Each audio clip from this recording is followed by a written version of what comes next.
Assalamu alaikum dear students, my name is Hyderabad and I am your host on the 37th session of the KIPS Distance Learning Program Current Affairs Newspaper Roundup session.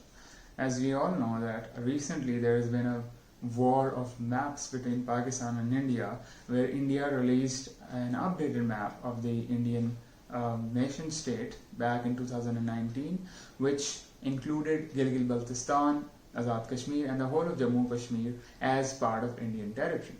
So in a tit-for-tat operation, Pakistan also in 2020, quite recently, a few days ago, also launched its counter-claimant map, which claimed Sir Creek and a couple of other regions which are not originally part of Pakistan, but their fate was bound to be part of Pakistan according to the Indian Independence Act of 1947. Now these three areas are, like I said, Sir Creek, Junagadh, and of course the entire Kashmir Valley. So before we can get into why those maps have been issued and what is the significance of those maps, I think it's very important to look at the historical perspective behind this map. So as we all know that Kashmir is a burning point, actually a nuclear flashpoint between Pakistan and India, and they have fought 3 wars over it.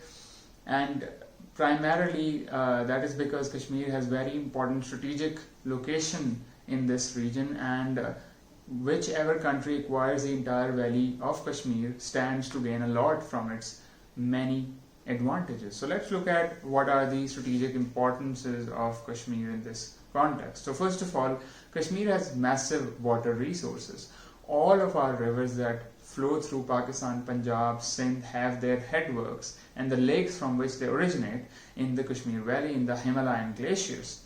So it is very critical for us to actually gain access to them, because if India is able to gain access to those entry points, starting points of those rivers, those lakes, those headworks, which to a large extent are already in the control of India because of their occupation of the Jammu and Kashmir, but still, if Kashmir legally becomes part of India, it could spell a lot of trouble for Pakistan in the near future. So that is important for Pakistan, as Quaid-e-Azam also said that Pakistan is the jugular vein of Kashmir is the jugular vein of Pakistan. Pardon my excuse. Secondly, Kashmir has a lot of immense tourism potential because it has a lot of natural scenery, a lot hills, mountains, valleys, rivers, lakes, beautiful forests, waterfall, and you can name any beautiful natural feature in the world that is present in Kashmir. Even there is the world's highest desert present in Baltistan, which is part of the greater Kashmir Valley. Thirdly, it has vast natural resources which are buried underneath the mountains and the hills and the forests, which are of immense value if they are ever extracted and harnessed by any country.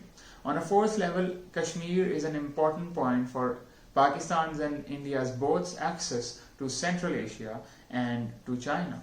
And this is one of the main reasons why Kashmir holds very critical importance for Pakistan, because Pakistan's CPEC actually passes through the Gilgit-Baltistan territory, which according to India's narrative, which was also endorsed by the American administration, actually is a disputed territory, which is why the CPEC project is illegal, because it passes over disputed territory and does not respect international law. However, the Pakistani side quite naturally opposes it and says that their narrative is incorrect. Gilgit-Baltistan is part of Pakistan and has been part of Pakistan ever since 1947 independence and the short war of 1948 that happened between Pakistan and India, which basically established the line of control.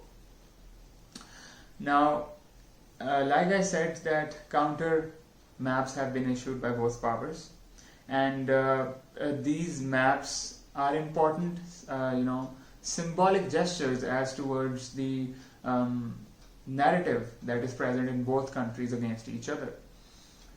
Despite the fact that in recent times, especially since the election of Prime Minister Imran Khan to the premiership of Pakistan, Pakistan has tried outright efforts and extended a lot of olive branches to the Indian administration in an effort to reach some kind of, easing intentions, so to speak, and perhaps even begin a comprehensive dialogue with India on all outstanding issues. Now, having that said, it's important to note that despite Pakistan's very conducive and friendly attitude towards India, which is also, I think, materialized in the Kartarpur Corridor, India's response in return has been less than even lukewarm.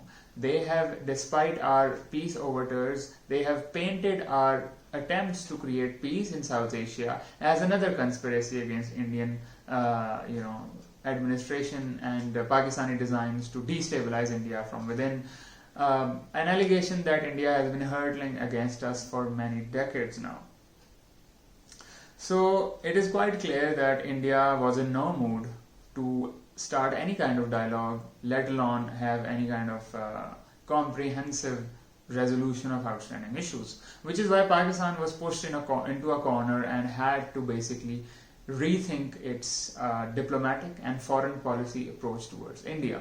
So, and this was basically, I think, materialized after the post-Pulwama Balakot attack, which was quite an aggressive move by India against Pakistan by basically breaching Pakistan's sovereignty and attacking Pakistani targets, which is quite unconventional for India too, because it violates majority of the bilateral agreements that have been signed between India and Pakistan, including the ceasefire of the line of control.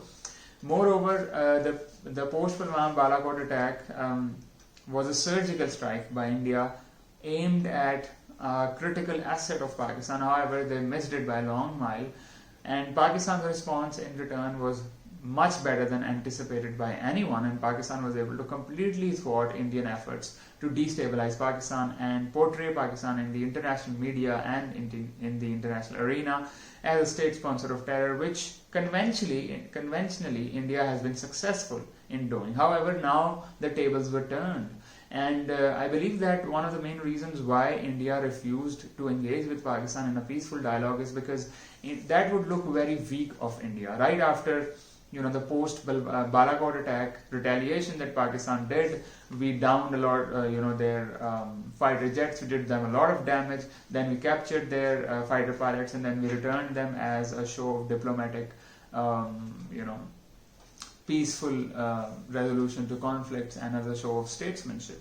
So it would look weak upon India if they accepted our peace, negotiations and our process towards peace dialogue after these events, which is why I think Pakistan changed its narrative towards India and decided not to pursue peace anymore and instead have a much more confrontational attitude towards Indian foreign policy. Also, especially since the abrogation of the Article 370 and 35A on August 5, 2019, that basically scrapped the special status of Kashmir and removed its protected status. And ever since then, the Indian administration has, unveiled a demonic sort of, I would say, Orwellian lockdown in Kashmir, which is violating all kinds of human rights, conducting mass violation of human rights, and to the extent that there is even some concern for there being genocidal activities within the Valley of Kashmir. But one thing is for clear, that the Indian administration wants to alter the demographics, which means the composition of people in terms of how many Muslims, Hindus or Sikhs are there. Right now, Kashmir Valley overall is an overwhelming Muslim majority region. However, that could change in the next 10 to 15 or 20 years if India is allowed to continue on the trajectory that it has taken in Kashmir right now, which is basically trying to change the demography of Pakistan by issuing domiciles to non-Kashmiri Hindu migrants, especially the armed forces and all the workers and construction workers that are going to be coming into Kashmir for all the many development projects that the Indian government has planned for the Kashmir Valley.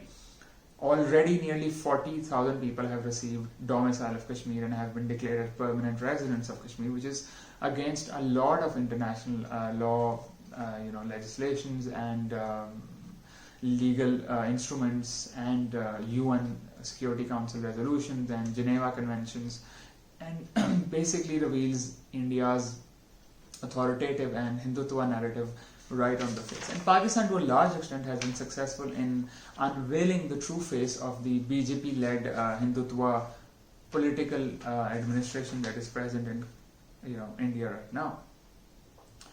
So, in this context, I think it's also important to look at the historical development of the independence struggle between India and Pakistan that led to the separation of India naturally.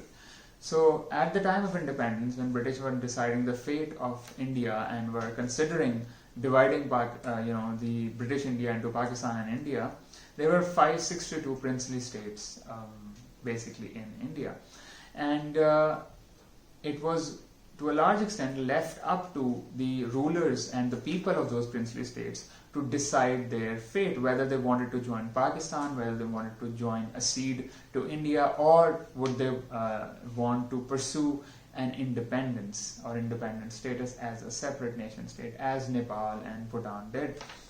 So most of the states acceded to either Pakistan or India without much issue, because either they were Muslim majority or they were Hindu majority, which was a basic defining feature of the Indian Independence Act, which divided India and Pakistan. So, but the problem arose in three strategically important states, princely states that is. Number 1, Kashmir; number 2, Junagadh; number 3, Hyderabad, Deccan. So let's look at each of these one by one. So first of all, the Hyderabad Deccan state was basically a Hindu majority state, but it had Muslim rulers, and those Muslim rulers were inclined towards acceding to Pakistan and becoming part of Pakistan. But the problem for them was that Hyderabad Deccan was a large state, and on all four sides it was surrounded by Indian territory, states and parts of the British India that had already become part of India. So it was very difficult for them to actually consider ascension to India. Despite that, they tried it, but before they could make their plans public, Indian administration sent in the Indian army to annex Hyderabad Deccan, and thereupon it became a part of India. The second case is of Junagadh. Now Junagadh on three sides is surrounded by Indian territory, and on the other side it is surrounded by the Arabian Sea. Now Junagadh also was basically a Hindu majority state, but it had Muslim rulers, and those Muslim rulers also wanted to join Pakistan. So the Muslim ruler of Junagadh at the time was Nawab Muhammad Mahabat, and he had very good personal and close relationship with Quaid-e-Azam, and he supported his cause and wanted his principality of Junagadh to basically become a part of Pakistan. But as soon as the Nawab announced his intentions to join Pakistan and handed over the instrument of ascension to Jinnah, India was enraged, Nehru was enraged, VP Menon was enraged, and they sought explanation from Pakistan and Junagadh that how could Junagadh accede to Pakistan, because Junagadh was a Hindu majority state, and under the Indian Independence Act all Hindu majority states must go to India and not Pakistan. Thereupon, since there was no development in that issue, and the Nawab was not very conducive to the requests and even the coercions of the Indian administration then went on to annex Junagadh by sending in the Indian army as well. Meanwhile, the Nawab Muhammad Mahabat basically fled to Karachi, where he established a temporary provincial government with the nod of Quaid-e-Azam Muhammad Ali Jinnah. So that is how the fate of Junagadh was sealed. Now, the reason why Pakistan has claimed Junagadh as part of its own territory in the new map is because originally the Prince of Junagadh, who had the authority and the sovereignty to make ascension to Pakistan or India possible, acceded to Pakistan legally, and he signed the instrument of accession. So in purely international terms, in legal terms, Junagadh is part of Pakistan and should have become part of Pakistan. Now, secondly, the Sar Creek issue. So, Sar Creek is a nearly 100-kilometer long area in the Indus River Delta, where the Indus River meets the Arabian Sea, which is bordering Pakistan and India. It is a marshy wetland, and there isn't much or even any population in that area, and it's very hard to patrol for armies of the either countries because of its terrain and its geography. So the Great Rann of Kutch lies just east of the Sar Creek. There are a number of other creeks in this region, 10 I believe. Out of those 10, 9 were awarded to India by an international tribunal in 1968, known as the Great Rann of Kutch Border Claims Issue. and 90% of that basically went to India, and only 10% of Pakistan's claims were entertained by that international tribunal. However, the issue of Sar Creek is still not resolved because the border and the boundary that has been set by Pakistan and India on the Sar Creek keeps shifting because of the terrain, because the river changes its course often and its volume changes around the year, which is why the marshy wetlands are, there is no confirmed designation of where what land lies, which is why this issue is continuing to the present day. Basically, if we look at it from a legal point of view, it is a matter of the interpretation of international law. If Pakistan interprets the international law in its own favor, that Sar Creek belongs to Pakistan. If India interprets international law in its favor, then the Sar Creek belongs to India. So that is, I believe, one of the other reasons on a legal point of view, which is why Sar Creek was added to the map of Pakistan. Now finally, the issue of Kashmir, the most important issue. Quite naturally, I mean, Pakistan's legal point of view, purely speaking from the point of the independence struggle, does not hold in the case of Kashmir, because originally the Nawab of, or the Maharaja of Kashmir, Maharaja Hari Singh, did sign over the instrument of accession calling for accession of Kashmir to India. So legally speaking, India has more claims over basically the Kashmir territory than Pakistan has. However, and this is a big however, the instrument of accession, if interpreted properly and dissected in international law, is basically illegal and does not hold a lot of weight. Why? Well, number one, the instrument of accession was signed under duress. That means that when the Maharaja was signing the instrument of accession, he was under a lot of pressure from Nehru and other top Congress leadership to sign the instrument of accession. Only then the Indian army would help the Maharaja from the oncoming tribal assault that was slowly and surely taking over much of the Kashmir Valley from Pakistan's Khyber Pakhtunkhwa province. And secondly, it's illegal because by the time that the Maharaja was signing the instrument of accession, nearly 1/3 of Kashmir, which include Gilgit-Baltistan and Azad Kashmir, had already been liberated from his control by the tribal Lashkars, which means that it did not have sovereignty to hand over the entire Kashmir Valley at the time he was signing it. And lastly, thirdly, and this is also important, the signing of instrument of accession without having a referendum in Kashmir and basing the signing of the instrument of accession on that referendum did not happen, which is why the instrument of accession favoring accession towards India is illegal because it disrespects the right of self-determination and the right to plebiscite or referendum by the Kashmiri people. So it's a complicated issue, I believe, but lots and lots of international experts and legal experts and international lawyers, internationally accredited organizations are all slowly recognizing and respecting Pakistan's narrative that it was a historic injustice that was done to Pakistan at the time of independence, because Kashmir rightly belongs to Pakistan under the Indian Independence Act of 1947, which basically meant that all districts Muslim go to Pakistan and all district Hindu go to India. So that is where we basically stand, and the reason why Kashmir was added to the Pakistan map is so that a broader symbolic message could be sent not only to Delhi but also to other important centers of power which can bring a change in the Kashmir issue, such as Washington DC in the US, New York, the UN headquarters, and Beijing perhaps, which is already allied with Pakistan's narrative, and maybe even Riyadh, Saudi Arabia. So all of these places need to be made cognizant of Pakistan's narrative and Pakistan's just claim over the Kashmir Valley. Recently, in a public meeting in Muzaffarabad on the first anniversary of Indian revocation of the special status of Kashmir, the Prime Minister Imran Khan said that Modi made a historic blunder by changing the status quo and by bringing in a new normal in Kashmir and by repressing the Kashmiri people even further. I believe he is right, but not in the way that he could or should speak in public.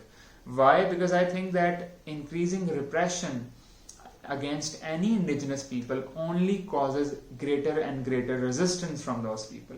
We have seen this time and again. For example, the Irish Republican Army rebels in Britain, the more the British Crown tried to suppress them, the more hardly they fought back. It was only until there was a political settlement and a proper addressal of their demands and their grievances with the British Crown that they decided to put down arms. However, India's policy towards the Kashmiris right now is extremely regressive, extremely authoritarian, and it would only result in greater and greater resistance by the Kashmiri resistance fighter, which might start an indigenous armed struggle against the occupation of Kashmir by India, which is the best opportunity that Pakistan has to basically wrest Kashmir once and for all from Pakistan, because all of the other traditional solutions of the Kashmir dispute have basically gone obsolete after the revocation of its special status.